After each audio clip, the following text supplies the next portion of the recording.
नमस्कार, आप देख रहे हैं न्यूज़ वन इंडिया। मैं हूं आपके साथ अनन्या बेदी और इस वक्त की बड़ी खबर आपको दिखा रहे हैं इटावा से, जहां पर बीजेपी और सपा ने नहीं उतारा है उम्मीदवार।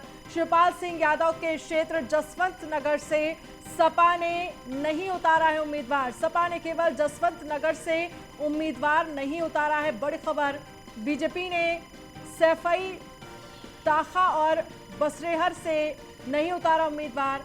सैफई, बड़पुरा, बसरेहर, ताखा, महेबा और भरथना में सपा के उम्मीदवार उतरे हैं। उम्मीदवार नहीं उतारे जाने से सियासी हलचल तेज हो गई है। तो बड़ी खबर, जसवंत नगर से बीजेपी और सपा ने उम्मीदवार नहीं उतारा है। तो सपा से ने केवल जसवंत नगर से उम्मीदवार नहीं उतारा है। बीजेपी ने सैफई, ताखा और बसरेहर से उम्मीदवार नहीं उतारा है। तो क्या कुछ मायने हैं और इससे सियासी हलचल भी अब तेज हो गई है। इटावा से इस वक्त की बड़ी खबर हम आपको दिखा रहे हैं। सैफई, ताखा और बसरेहर से बीजेपी ने उम्मीदवार नहीं उतारा है। सपा ने केवल जसवंत नगर से उम्मीदवार नहीं उतारा है। तो बड़ी खबर, जहां पर सैफई, बड़पुरा और बसरेहर, ताखा से बीजेपी ने उम्मीदवार नहीं उतारा है। उम्मीदवार ना उतारने के मायने तमाम हैं और इससे कहीं ना कहीं सियासी हलचल तेज हो गई है। सपा ने केवल जसवंत नगर से उम्मीदवार नहीं उतारा है। बीजेपी ने सैफई, ताखा और बसरेहर से उम्मीदवार नहीं उतारा है। सैफई, बड़पुरा, बसरेहर, ताखा, महेबा, भरथना में सपा ने उम्मीदवार उतारा है। तो इटावा से इस वक्त की बड़ी खबर आपको दिखा रहे हैं। शिवपाल सिंह यादव के क्षेत्र जसवंत नगर से सपा ने उम्मीदवार नहीं उतारा है। सपा ने केवल जसवंत नगर से उम्मीदवार नहीं उतारा है।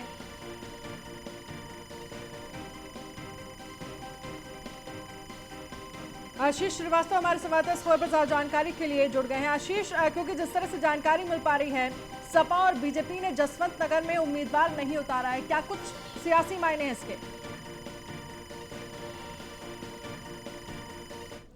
ब्लॉक है जिसमें ब्लॉक प्रमुखों के चुनाव होने हैं, लेकिन बीजेपी पार्टी ने शिवपाल सिंह यादव के निर्वाचन क्षेत्र में अपने प्रत्याशी नहीं उतारे हैं, जैसे कि सैफई है, बसरेहर है और ताखा है।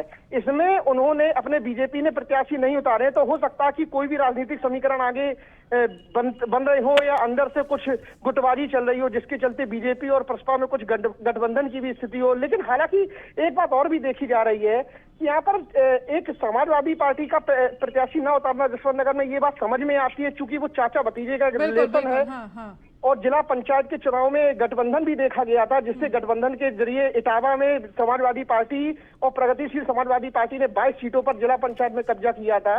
तो जिसको देखकर लगता है कि ये तो एक पारिवारिक मसला हो सकता है, लेकिन बीजेपी पार्टी द्वारा अपना प्रत्याशी न उतारना ये बात समझ से परे है। शायद हो सकता है कि राजनीति में कुछ लंबी उछाल की नौबत आ जाए शिवपाल सिंह की, या जो भी कुछ हो तो वो आगे आने वाला समय बताएगा ब्लॉक प्रमुखी के बाद का। हाँ, लेकिन आशीष, क्या आपकी कुछ बातचीत हुई है बीजेपी की तरफ से? क्या इसको लेकर कोई प्रतिक्रिया आई है कि आखिरकार ऐसा क्यों हुआ? क्योंकि बीजेपी ने ना जसवंत नगर से, ना सैफई, ताखा, बसरेहर, यहाँ ये वो जगह है जहां से उन्होंने अपने प्रत्याशी को मैदान में नहीं उतारा है। जी देखिए, बिल्कुल मेरी बात हुई थी यहाँ पे, भाजपा की जो जिला कार्यकारिणी वहां से बात हुई थी, लेकिन उनका कहना ये है कि ये जो डिसीजन है या जो ये फैसला लिया गया प्रत्याशियों को न उतारने का, ये आला हाईकमान से लिया गया है। इसमें हम लोगों का कोई प्रतिक्रिया देना उचित नहीं है। और हम आपको ये भी बता दें कि जो अभी हाल ही में जिला पंचायत के चुनाव हुए थे, उसमें भी बीजेपी के केवल एक ही उम्मीदवार जिला पंचायत के भी चुनाव में जीता था। और जिसमें जो देख के लग रहा था कि बीजेपी इटावा में धीरे धीरे खत्म हो रही है, और उसी को देखते देखते समाजवादी पार्टी और प्रगतिशील समाजवादी पार्टी की जो गठबंधन की स्थिति है वो मजबूत देखी जा रही थी। हाँ, चलिए आशीष, बहुत बहुत शुक्रिया तमाम जानकारी के लिए। और अब खबर है लखनऊ से, जहां पर ओवैसी और ओपी राजभर में मुलाकात हुई है। राजधानी के मेरिट होटल में दोनों में मुलाकात हुई है। मुलाकात के बाद ओपी राजभर और ओवैसी का बयान, हम भाजपा के साथ नहीं जाने वाले। ओम प्रकाश राजभर की तरफ से कहा गया है, नई कैबिनेट से मालूम होता है इन्होंने कुछ नहीं किया है। ये ओम प्रकाश राजभर की तरफ से कहा गया। पिछड़े समाज कहाँ है? ओम प्रकाश राजभर ने कहा है 2022 में भागीदारी मोर्चा की सरकार बनेगी। राजभर की तरफ से कहा गया, दिग्विजय जहां जाते हैं कांग्रेस को डुबा देते हैं। ओवैसी ने कहा है मुस्लिम समाज की शिक्षा स्तर कम होने का जिम्मेदार कौन है? तो यहां पर तमाम आरोप ओम प्रकाश राजभर और ओवैसी की तरफ से लगाए जा रहे हैं। मुस्लिम समाज की शिक्षा स्तर कम होने का जिम्मेदार कौन है? तो ओवैसी और ओपी राजभर की मुलाकात हुई है लखनऊ में।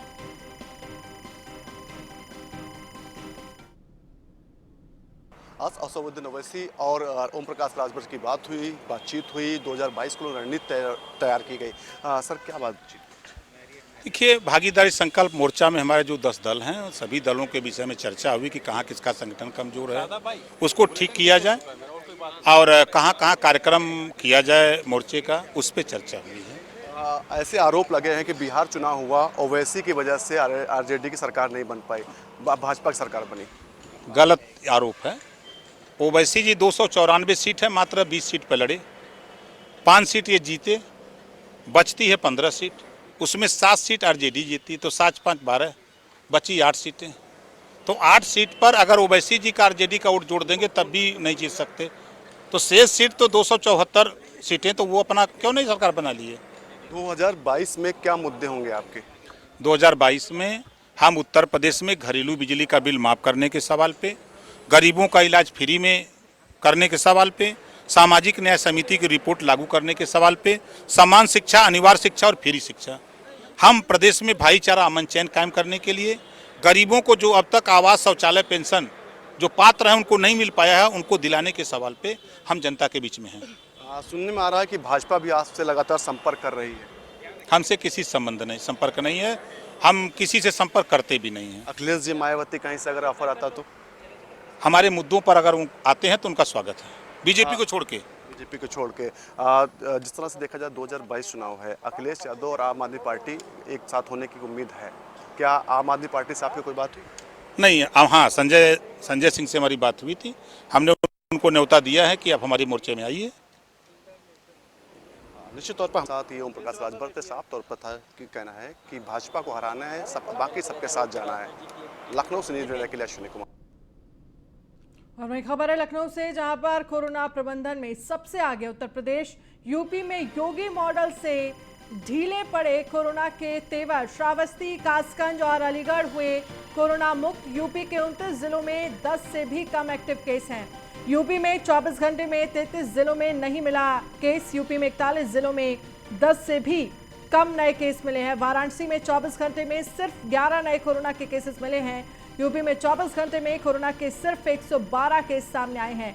देश में सबसे ज्यादा कोरोना टेस्टिंग यूपी में अब तक बड़ी संख्या में सैंपल की जांच की जा चुकी है। ऑक्सीजन उपलब्धता में आत्मनिर्भर हो रहा है यूपी में 138 से ज्यादा ऑक्सीजन प्लांट लगे हैं। 528 ऑक्सीजन प्लांट पर तेजी से काम चल रहा है। यूपी के अस्पतालों में 9000 से ज्यादा पीको बेड तैयार। देश दुनिया में हो रही है योगी मॉडल की तारीफ। तो ऑस्ट्रेलियाई सांसद ने भी उत्तर प्रदेश की तारीफ की है। WHO और नीति आयोग से भी तारीफें बटोर चुका है यूपी मॉडल। यूपी सड़क परिवहन राजमार्ग मंत्रालय ने भी अपनाया है यूपी मॉडल। तो यूपी मॉडल को लेकर जमकर तारीफ हो रही है उत्तर प्रदेश की कि किस तरह से कोरोना के समय में यूपी मॉडल ने काम किया।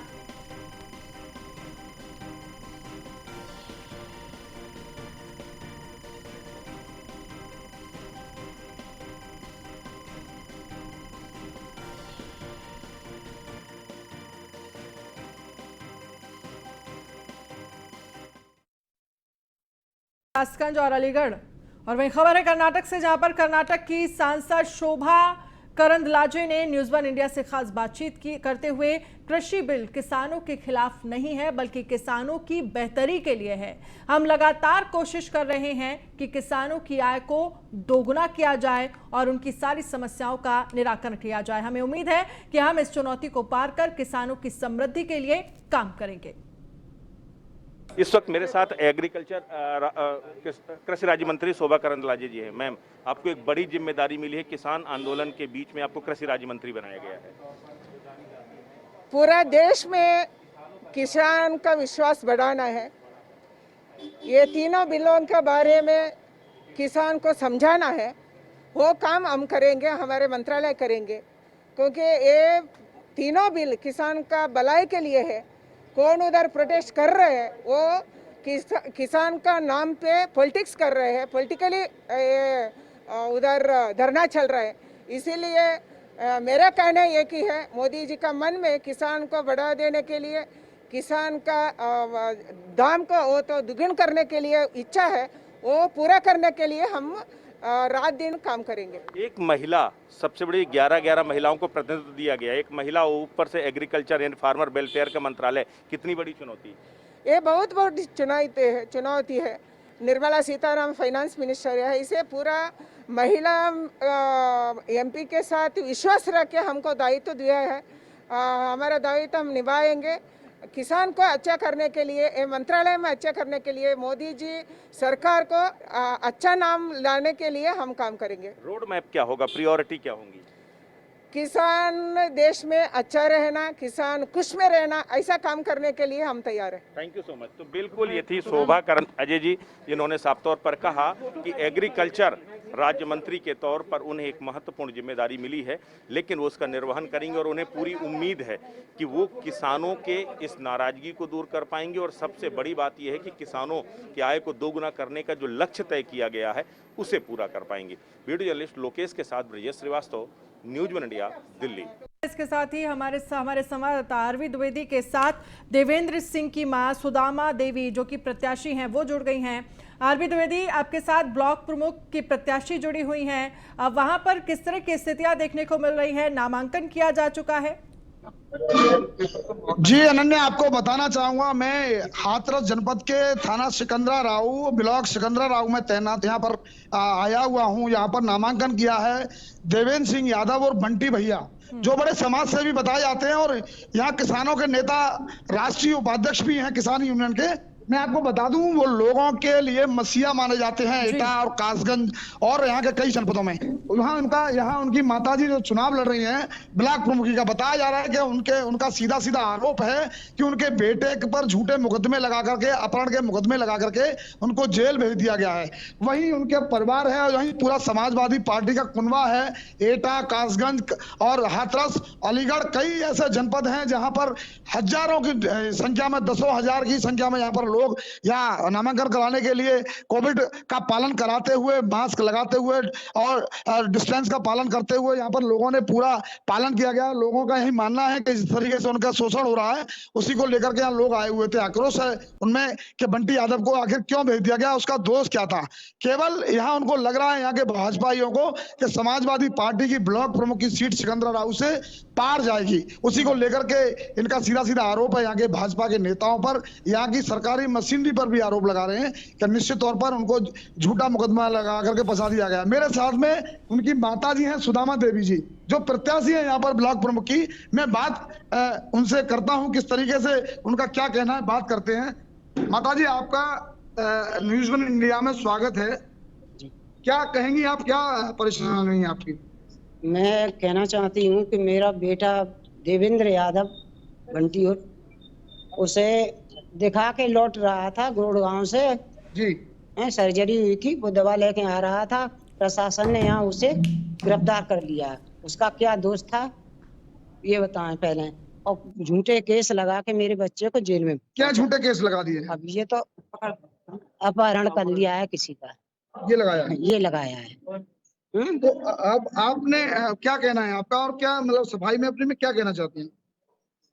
क्या मेरे साथ में अनन्या, उनकी बेटियां हैं दोनों, उनसे बात करते हैं। उनकी बहन है और जहाँ समाजवादी पार्टी की अध्यक्ष हैं यहाँ पर ओमवती यादव और बुआ जी के नाम से यहाँ के लोग इनको जानते हैं।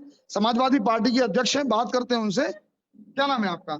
ओमवती यादव। ओमवती जी, आज नामांकन किया गया है सुदामा देवी जी ने, जी। और किस तरीके की समस्या है आप जिस तरीके से बता रही हैं, यहाँ लोगों में आक्रोश है, क्या है पूरा मामला? आक्रोश बंटी यादव पर क्या कहते हैं बीटीसी प्रत्याशी का आरोप लगाया गया है और प्रत्याशी मना करती है। यहाँ सीओ ऑफिस में जब आई थी, मैं लेके गई थी जी। तो सीओ साहब मिले नहीं थे। जब सीओ साहब को फोन किया तो उन्होंने कहा मैं हसन क्षेत्र में हूँ, मर्डर हो गया है। मैं कही इसके आपको बयान नहीं लेने कि आज मैं नहीं ले पाऊंगा बयान। जी। हाँ, और बंटी भाई को जबरदस्ती पकड़ के पुलिस ने और जेल भेज दिया है और उस पे हजारों केस लगा दिए हैं कि जिसपे ये मुकदमा है कि ये मुकदमा है। नहीं, इनका ये कहना है कि वो मुकदमे तो पुराने थे उनके और वो खत्म भी कर दिए हैं, ऐसा। हाँ, फिर भी इस सरकार ने झूठे आरोप लगा के उन्हें जेल भेज दिया। देखिए किस तरीके से अनन्या, इनका पूरा समाजवादी पार्टी के अध्यक्ष हैं ओमवती बुआ जी, इनका सीधा सीधा कहना है कि जिस तरीके से मुकदमे लगा दिए गए, उनकी बेटी भी है यहाँ प्रियांशी, इनसे भी बात करते हैं कि किस तरीके से यहाँ देखो समाजवादी पार्टी के तमाम कार्यकर्ता खड़े हुए हैं। बाहर आप देखेंगे तो हजारों संख्या में लोग वहां खड़े हुए हैं। उनमें आक्रोश है इस बात का कि झूठा मुकदमा उनको लगा दिया गया है, झूठा तरीके से फंसा दिया गया है। वही अब ये कह रही हैं कि किस तरीके से इनका जो नामांकन किया गया है और इनके पास पर्याप्त इनके सदस्य हैं, उसके बावजूद तोड़ने का आरोप लगा रहे हैं कि भाजपा ही और यहाँ की जो सरकारी मशीनरी है और यहाँ जो है उनको जबरन उठाने का आरोप भी लगा रहे हैं। और इनसे बात करते हैं, इनकी बेटी है साथ में जो देवेंद्र सिंह यादव और बंटी भैया उनकी बेटी। क्या नाम है बेटा आपका? मेरा नाम देवांशी यादव है। देवांशी, क्या समस्या है? आप लोगों ने पर्चा फाइल किया आपकी दादी का, आपके पापा को बंद कर दिया, क्या वजह है? कोई वजह नहीं है, मेरे पापा 2 दिन से जेल में हैं। सरकार से विनती है कि वो अपना तानाशाही रूप को बंद करे और हमारे मौलिक अधिकारों का ना छीने। हमें वोट नहीं देने दे रही है वो, और पापा की कोई गलती नहीं थी, फिर भी उनपे फॉल्स एलिगेशंस लगा के उन्हें जेल में बंद कर दिया है। 2 दिन से हमें मिलने भी नहीं दे रही और वोट भी नहीं डालने दे रही। तो सरकार से विनती है कि प्लीज संविधान की रेस्पेक्ट करें और मौलिक अधिकारों को ना छीने हमारे, और वोट डालने दे। तो आप किस मामलों में आपके पापा को, डैडी को जो बंद कर दिया? पापा को मर्डर के किडनैपिंग के अंदर डाल दिया है कि किडनैपिंग कर लिया, और उनके जो पहले मुकदमे थे लेकिन वो सब सॉल्व हो चुके थे, लेकिन वो भी अब खोले जा रहे हैं। सरकार पूरा तानाशाही रूप दिखा रही है अपना। असला भी मिला था उनके पास, क्या वो लाइसेंस ही था क्या? हाँ, लाइसेंस है वो, लेकिन अब तो सरकार बीजेपी की पुलिस इतना टॉर्चर कर रही है, हम पे दबाव बना रही है। 2 महीने से हमारे घर में ताले पड़े रहते हैं, चक्कर मारती है और चैन से सांस नहीं लेने दे रही है। बस उनका यही गलती है कि वो वोट लड़ रहे हैं, कि जनता की सेवा करना चाह रहे हैं, इसलिए तो उन्हें जेल में डाल दिया। सरकार से विनती है कि अपने इस तानाशाही रूप को बंद करें। अनन्या, देखिए किस तरीके से इनकी बेटियां हैं, किस तरीके से उनका करुण क्रंदन आप देख सकती हैं, किस तरीके की पीड़ा है। उन्होंने सीधा सीधा सरकार पर एलिगेशन लगाया है। यहाँ के जो नेता हैं, भाजपा के शीर्ष नेता हैं, उन पर भी आरोप लगाया है और उनका सीधा आरोप है कि उनका उत्पीड़न किया जा रहा है, उनके वोटों को छीना जा रहा है, उनके साथ में द्वेषता की जा रही है। तो निश्चित तौर पर आप कह सकते हैं कि हाथरस डिस्ट्रिक्ट के सिकंदरा राव में क्या चल रहा है आखिरकार। ये न्यूज़ वन इंडिया एक सवाल करता है यहाँ के नेताओं से, यहाँ के भाजपा के नेताओं से, सरकार से और यहाँ के जो अधिकारी हैं उनसे, कि आखिरकार ये सिकंदरा राव में हो क्या रहा है। उनकी एक बेटी और है मेरे साथ में, उनसे बात करता हूं। मामले को लेकर शिकायत की गई? जी अनन्या, बिल्कुल शिकायत की गई है, पर वहां कोई सुनवाई नहीं हो रही।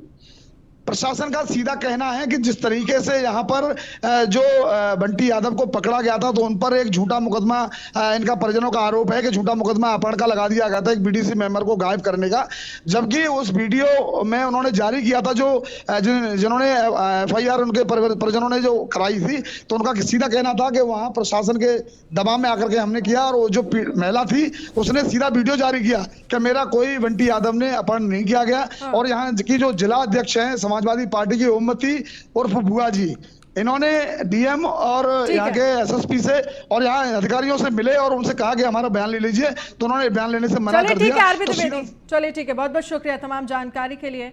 और वही खबर है जौनपुर से आ रही है, जहां पर ब्लॉक प्रमुख चुनाव के नामांकन को लेकर बदमाशों ने केराकत विधायक प्रतिनिधि के घर पर धावा बोल दिया है, जिस दौरान ग्रामीणों ने बदमाशों का घेराव कर उनकी गाड़ियों में तोड़फोड़ की है। आपको बता दें कि ग्रामीणों ने इस दौरान मौके पर 3 बदमाशों की पकड़ कर पिटाई कर दी है। फिलहाल तीनों पकड़े गए बदमाशों की हालत नाजुक बताई जा रही है।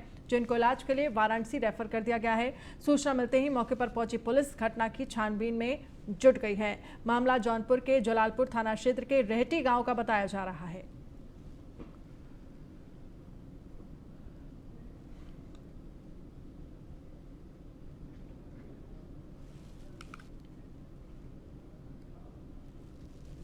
खबर है फर्रुखाबाद से, जहां पर बीजेपी नेताओं की दबंगई सामने आई है। निर्दलीय महिला प्रत्याशी को नहीं भरने दिया गया पर्चा। निर्दलीय प्रत्याशी का पर्चा भरने आई थी महिला, पर्चा छीनकर धक्का मुक्की करने का आरोप लगाया गया। महिला का पुलिस पर कार्रवाई नहीं करने का आरोप है। फर्रुखाबाद के बड़पुर ब्लॉक परिसर का ये मामला है, जहां पर निर्दलीय महिला प्रत्याशी को पर्चा नहीं भरने दिया गया।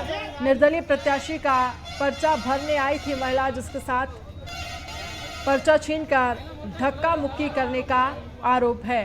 फर्रुखाबाद की तस्वीरें हम आपको दिखा रहे हैं। बीजेपी नेताओं की दबंगई यहां पर सामने आई है।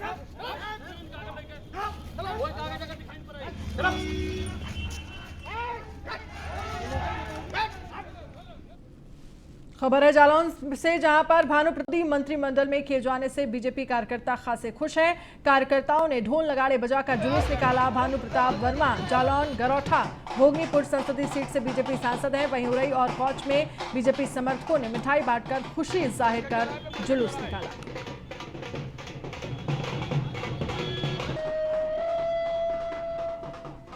जालौन की तस्वीरें हम आपको दिखा रहे हैं। बीजेपी कार्यकर्ताओं में खुशी देखी जा रही है। और वहीं खबर है गाजियाबाद से, जहां पर गाजीपुर बॉर्डर पर पेट्रोल को लेकर विरोध प्रदर्शन, पेट्रोल और डीजल की बढ़ती कीमतों को लेकर ये विरोध प्रदर्शन किया जा रहा है। किसान नेताओं ने पूरे भारत में विरोध करने का ऐलान किया है। सुबह 10 बजे से दोपहर 12 बजे तक विरोध प्रदर्शन किया जाएगा।